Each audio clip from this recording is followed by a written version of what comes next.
It's the end for Vince McMahon.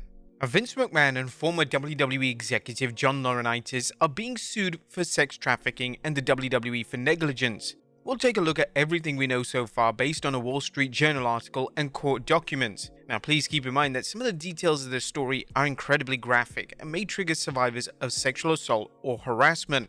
Also bear in mind that these are allegations and should not be construed as proof of anything. Nevertheless, it paints Vince McMahon in a horrible light, and this could truly be the end of him.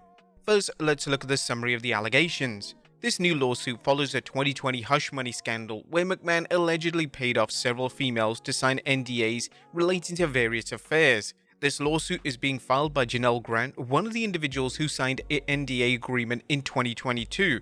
Here's a summary from the 25th January edition of the Wall Street Journal. Janelle Grant, a former employee at the wrestling firm's headquarters, said in a lawsuit filed Thursday that she was abused and sexually exploited by McMahon while he was chief executive. She alleged that McMahon lured her with promises of career advancement and then he allegedly exploited her and trafficked her to other men inside the company.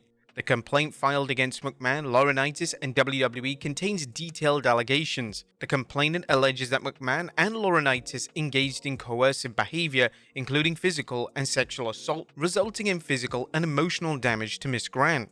In addition, the complainant alleges that some WWE executives and employees were fully aware of the behavior directed at Ms. Grant and did nothing to remedy this situation. The Wall Street Journal report states, Grant signed an NDA agreement in 2022 in which McMahon agreed to pay $3 million for her to not discuss their relationship or to disparage him.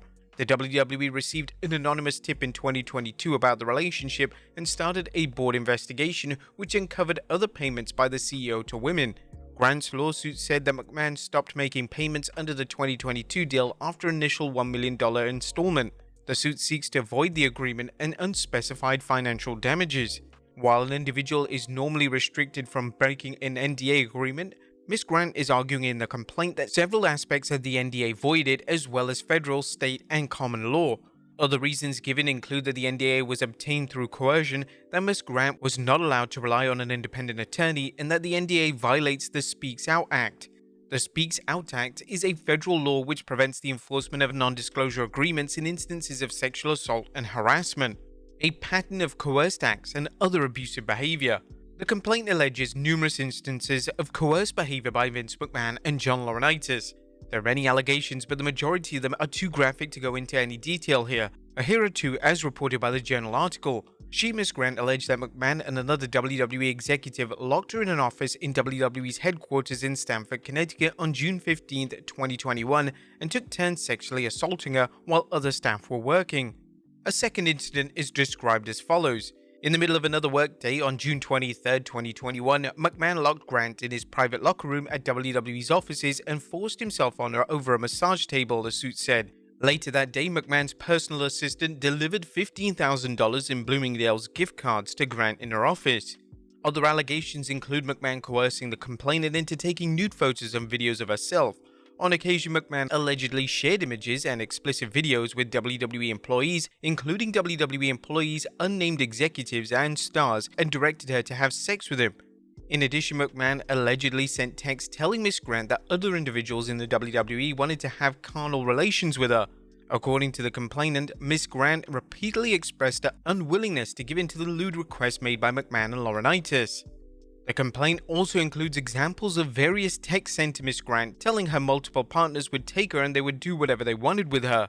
These text messages are way too graphic for YouTube, but I'll leave the full case filings in the description below. Allegations of fraud and coercion. One of the key allegations in the complaint is that Ms. Grant was unable to consent to the carnal acts demanded of her, which made it abuse and assault. For example, two parts of the complaint noted, McMahon and Laurinaitis were well aware that a job at WWE and advancement and protections outlined above were of significant value to the plaintiff and used that against her.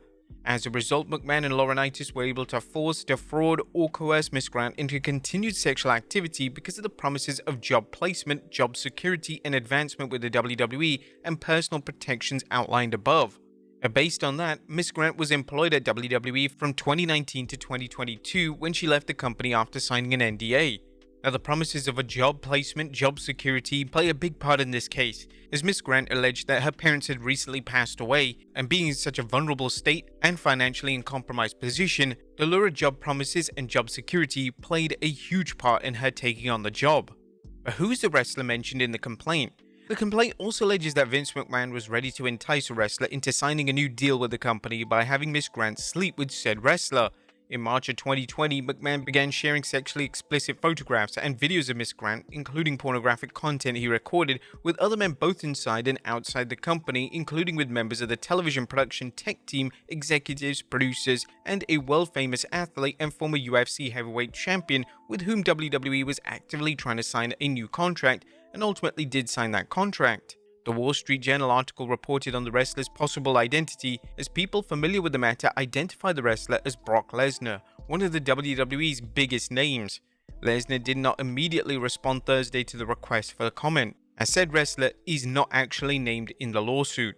But the fact that it says a former UFC heavyweight champion and Brock Lesnar returned around SummerSlam 2021, it seems quite obvious as to who they're referring to. What makes it even worse is a report from Fightful Select, which reports that Brock Lesnar was actually scheduled to return to WWE TV and was supposedly entering the Rumble, but it was noted to Fightful on Thursday that in light of Lesnar's implied inclusion in the Vince McMahon lawsuit, that may now change. Or will this affect McMahon's status in TKO Holdings? One question sure to be raised is how the lawsuit will affect McMahon's status at TKO Holdings. McMahon, who is 78, is a current executive chairman of TKO Holdings and the company created following the merger of Endeavor and the WWE. Prior to the merger, McMahon maintained controlling shares in the WWE, but that is no longer the case. McMahon's 2022 hush money scandal continues to haunt him. McMahon is under investigation by the federal government. TKO Holdings noted in a statement filed in September 2023 that it is aware that McMahon's presence on the board of directors makes him a potential liability. McMahon's membership on our board could expose us to negative publicity and/or have other financial and operational impacts on our business. His membership may also result in additional scrutiny or otherwise exacerbate the other risks described herein. Any of these outcomes could directly or indirectly have adverse financial and operational impacts on our business.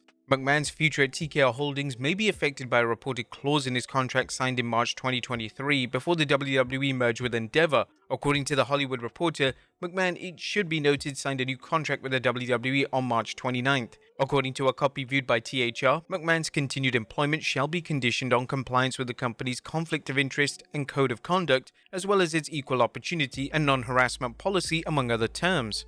It's unknown whether past behavior, which at this point is only being alleged, would trigger this cause. However, it's likely McMahon would have to step down during any lawsuit. So will he face criminal charges? If there is substantial evidence to support any of these allegations against McMahon, he could face criminal charges. If a criminal prosecutor, either at the state or federal level, depending on any potential charges, decides to charge McMahon, the criminal case would take precedent over the civil case. However, there may not be enough evidence to pursue McMahon in criminal court, again depending on any evidence regarding the allegations. The level of proof for obtaining a criminal conviction is noticeably higher for a criminal case than it is a civil case. However, McMahon maintains his innocence in this lawsuit. A spokesperson for Vince McMahon has responded to the recent lawsuit and allegations made against him. This lawsuit is replete with lies, obscene made-up instances that never occurred, and a vindictive distortion of the truth. He will vigorously defend himself. A spokesperson for TKO Holdings Group also said in a statement, Mr. McMahon does not control TKO, nor does he oversee the day-to-day operations at WWE. While this matter predates our TKO executive team's tenure at the company, we take Ms. Grant's horrific allegations very seriously and are addressing this matter internally. So, what are the real consequences WWE could face?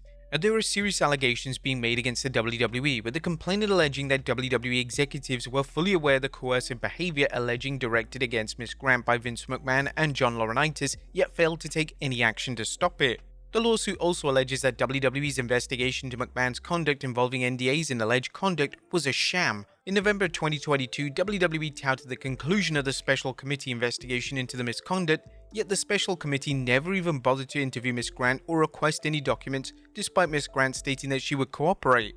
In SEC filings, the company tried to divert attention away from McMahon's abuse of women by focusing on the technical issue of how hush money was accounted for. In the words of the company, the issue was immaterial accounting errors related to certain payments that Mr. McMahon agreed to make during the period from 2006 through to 2022. In addition, the complainant alleges that WWE's management was fully aware of McMahon's alleged misconduct. As detailed herein, WWE employees, executives, and board members were aware of McMahon's exploitives involving plaintiff. Some were told, some were shown exploitative pictures, some witnessed unusual and overtly sexual behaviors by McMahon and/or Laurinaitis, and others could not help but hear what was going on through the walls of WWE's headquarters. If a case can be sustained that WWE knew about the allegations, substantial damages might be obtained. Of course, we'll continue following this story and we'll have updates on our website. But what do you think of these allegations? Let us know in the comments down below, and I'll see you next time with some more wrestling content.